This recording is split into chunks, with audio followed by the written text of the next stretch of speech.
नरेंद्र मोदी के उत्तराधिकारी की दौड़, सर्वे में अमित शाह और योगी सबसे मजबूत दावेदार। क्या मोदी के कार्यकाल से संतुष्ट है जनता? जाने कौन है पीएम का राइट हैंड जो होगा मोदी के बाद प्रधानमंत्री? क्या मोदी के बाद बदलेगा देश का भविष्य या परछाई के तौर पर काम करेगा मोदी का राइट हैंड? देखिए पूरी रिपोर्ट। सर्वे में यह सवाल पूछा गया कि नरेंद्र मोदी के बाद किसे अगला प्रधानमंत्री बनना चाहिए। इस पर केंद्रीय गृह मंत्री अमित शाह और यूपी सीएम योगी आदित्यनाथ के बीच कड़ी टक्कर देखने को मिली।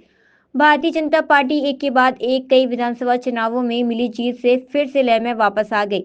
लोकसभा चुनाव में अकेले दम पर बहुमत से चूकने वाली बीजेपी ने पिछले कुछ महीनों में महाराष्ट्र, हरियाणा, दिल्ली आदि में चुनाव जीते हैं, जिससे विपक्षी इंडिया गठबंधन को झटका लगा है। अब एक ताजा सर्वे में सामने आया कि यदि अभी लोकसभा चुनाव होते तो बीजेपी अकेले दम पर बहुमत का आंकड़ा हासिल कर लेगी, जबकि कांग्रेस की सीटें कम हो सकती हैं। इसके अलावा सर्वे में पीएम मोदी के उत्तराधिकारी के बारे में भी पता चला। सर्वे में यह सवाल पूछा गया कि नरेंद्र मोदी के बाद किसे अगला प्रधानमंत्री बनना चाहिए। इस पर केंद्रीय मंत्री अमित शाह और यूपी सीएम योगी आदित्यनाथ के बीच टक्कर देखने को मिली। हालांकि अमित शाह को लगभग 1% ज्यादा वोट मिले।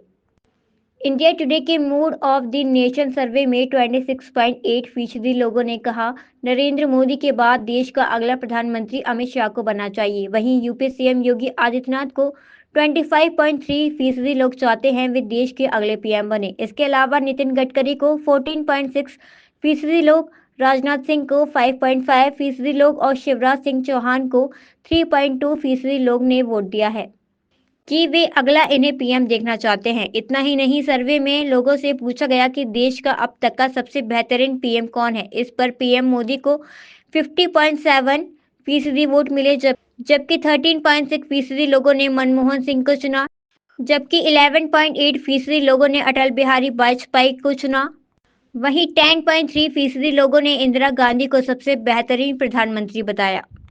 बता दें, सर्वे में सामने आया कि यदि अभी लोकसभा चुनाव होते तो बीजेपी को बहुमत मिल सकता है। बीजेपी को 281 सीटें आ सकती हैं, जबकि कांग्रेस की सीटें कम होकर 78 रह सकती हैं।